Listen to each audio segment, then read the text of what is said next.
Hello everyone and welcome to Cinderful Gaming.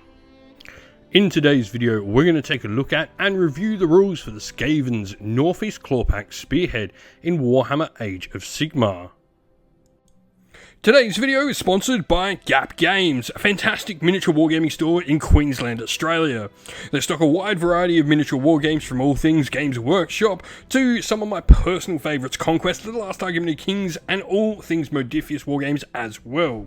Use our affiliate code in the link below to help support both this fantastic store and the channel as well.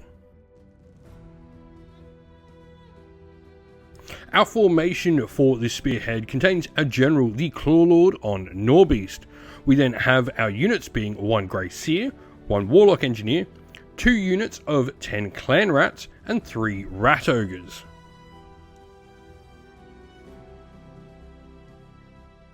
Battle traits wise, we have 2 of them for this Spearhead. The first being the Lurking Vermintide. This is a once per battle ability during the deployment phase it is used. To declare, you pick a friendly unit that has not been deployed to be the target. The effect of it is the target unit is set up in reserve in the tunnels below. Units in the tunnels below that have not used the Gnaw Ambush ability by the end of the battle are destroyed. Now, Gnaw Ambush is our other part of the ability, and these are sort of a 2 for 1.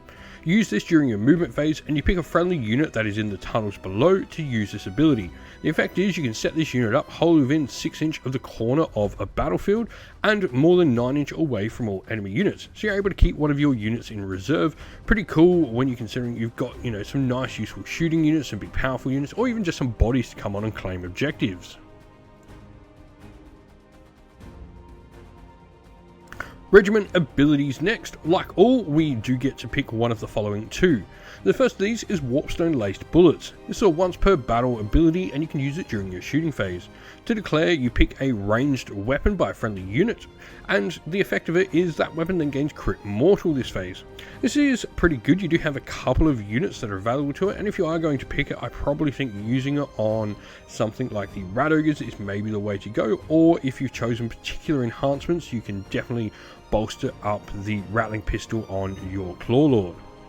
Too quick to hit, however, is the other option. This is a passive ability, and this just means that no mortal damage is inflicted on friendly units when they use retreat abilities. For me, I think this is the way to go. This just gives you really good maneuverability, and not taking mortal damage on retreating is just nice.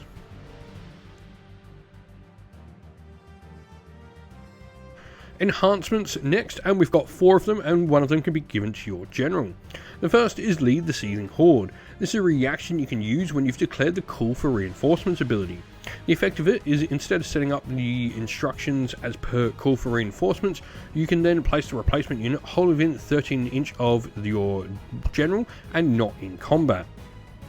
Scrying Connections is next. This is a passive ability, and your general's Rattling Pistol will have its attacks increased to 2d6 instead of d6. This is probably the way to go if you're trying to use Warpstone Laced Bullets. I'd recommend having this and your Rat Ogre, and then using Warpstone Laced Bullets on whichever one of the 2 versions works, or gets into the place where it's needed.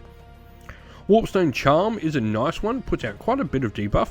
It subtracts 1 from save rolls for enemy units in combat with your general, which can be really nice and boost up quite a bit, especially if you can get your general in the thick of the fighting.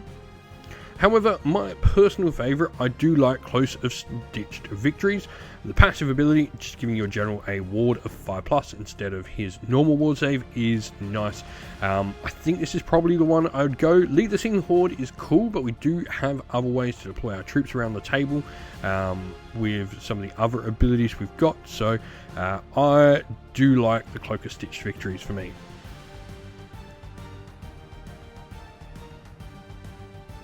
Our first unit in the box set is the Clawlord on Gnaw-beast. 7 health, movement 9, 4+ save and control score of 2. He's armed with a Rattling Pistol at range, which is a 10 inch range weapon, d6 attacks, 3s to hit and wound with 1 rend and 1 damage, and the crit, auto wound and shoot in combat rules. Remembering this can be increased to 2d6, and you can potentially get a turn of crit mortal on there as well, which is nice. Melee weapons though, we've got the Warpforged Halberd, 5 attacks, 3s to hit, 4s to wound, rend 1 and damage 2.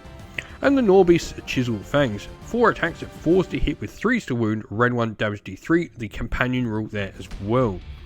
Now, Cornered Rat is a nice, interesting rule to have. This is a passive ability, and while the model's damaged, meaning it's got any of its health taken away, it'll add 3 to the attack characteristic of its Warforged blade. This is really solid, pumping him up to 8 attacks. And then keywords, Hero, Cavalry, and it's also got a Ward 6+ as well. Next, we have our Grey Seer.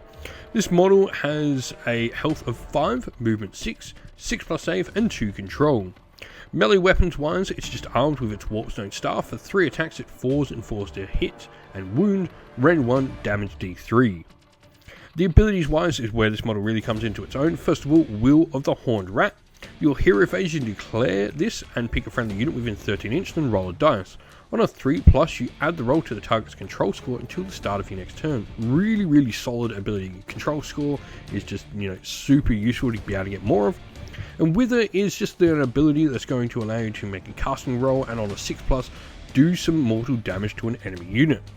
Keywords, he's got Hero, Wizard, and Infantry. All in all, a solid little additional character to have. The control score ability is really nice and will be sticking him near some of your Clanrats. Next is the Warlock Engineer. 5 health, 6 move, 5+ save and control score of 2, pretty standard. And then we have his Warlock Musket at range. This is a 24-inch range weapon with 2 attacks, 3s to hit and wound with rend 3 and damage D3 and the crit auto wound ability. Now melee, he's got his Warforged Dagger, not too much to write home about, with 3 attacks at 4s and 4s, no rend, damage 1, so okay there. But then we've got more warp energy for an ability. This is a reaction you can use when you've declared a shoot ability with this unit and not moved.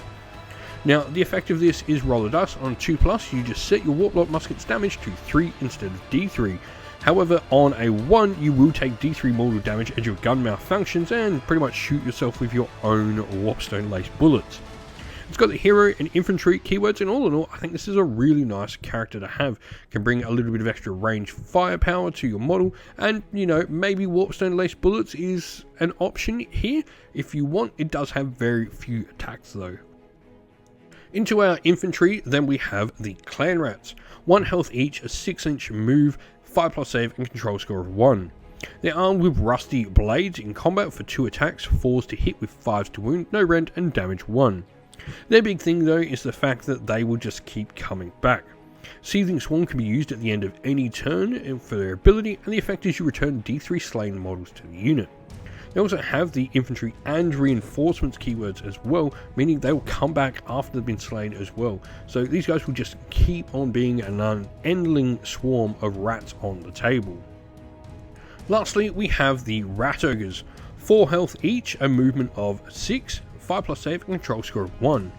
Now, the unit is armed with 2 Rat Ogres with claws, blades and fangs, and one of the Rat Ogres will be armed with its Warpfire gun and claws, blades and fangs as well. The Warpfire gun is a ranged weapon with a 10-inch range, 2d6 attacks, 2+ to hit and 4+ to wound with rend 2, damage 1, and the shoot in combat special rule as well. The claws, blade and fangs in combat are 5 attacks, 4s to hit, 3s to wound, rend 1 and damage 2, so pretty solid combat output and a nice little shooting attack as well. They have the Unleashed Warp Fury ability, which can be used in any combat phase once per battle. The unit inflicts D3 damage, mortal damage on themselves, and then they add one to their attacks characteristic of their melee weapons for that phase as well, really pumping up the damage of the unit. Keywords wise, they just have infantry. This gives your Skaven a really solid heavy hitting unit, and it's important to try and get them in place to get the most out of that Unleashed Warp Fury, making sure you don't lose any Rat Ogres in the place, because you take D3, so if you've got a full wound Rat Ogre and you've not taken any wounds, can get in there and not lose any and get all your attack bonuses in there as well. But we hope this video was helpful in giving you some ideas and our thoughts on Warhammer Age of Sigmar Spearhead, and that you were able to get some inspiration to start your own force in the game with it. If you have any other questions at all, please comment down below, and while you're there, also don't forget to drop a like, subscribe and join our Discord server to check out all our future Warhammer Age of Sigmar content.